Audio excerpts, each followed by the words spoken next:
میں تمام احباب کو آج کی یہ بات جو ہے شیئر کرنا چاہتا ہوں۔ میرے پاس اس وقت 11ویں کی 11 کلاس کی دونوں اسلامیات موجود ہیں، آپ دیکھ سکتے ہیں، اور یہ 2019-20 کی ہے اور یہ بھی 2019-20 کی، اور یہ کس میں چل رہی ہے۔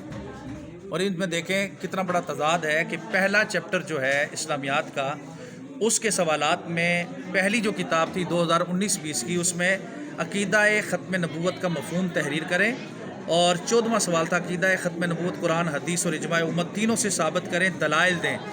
یہ تھی کتاب جو میں نے پہلے عرض کیا کہ یہ اسلامیات لازمی 2019-20 کی۔ اب جو پڑھائی جا رہی ہے بچوں کو، 11ویں کی کلاس ہے، اور یہ کتاب ہے اسلامیات لازمی برائے جماعت 11ویں۔ اب اس میں دیکھیں پہلے چیپٹر میں رسالت محمدی کی خصوصیات کے بعد، آخرت کے سلسلہ کے بعد، انسانی زندگی پر عقیدہ آخرت کے اثرات تو لیے، لیکن عقیدہ ختم نبوت کا پورا چیپٹر نکال دیا ہے۔ اس کا کون ذمہ دار ہے؟ حکومت وقت ذمہ دار ہے، علماء وقت ذمہ دار ہیں، کون ذمہ دار ہے؟ ہم بھرپور احتجاج کرتے ہیں کہ ختم نبوت کے چیپٹر کو دوبارہ اس میں شامل کیا جائے۔ اللہ ہمیں ہمت دے اور حکمرانان وقت کو بھی ہمت دے، اور اللہ تعالی ہمیں صحیح معنوں میں مسلمان بنائے۔ السلام علیکم۔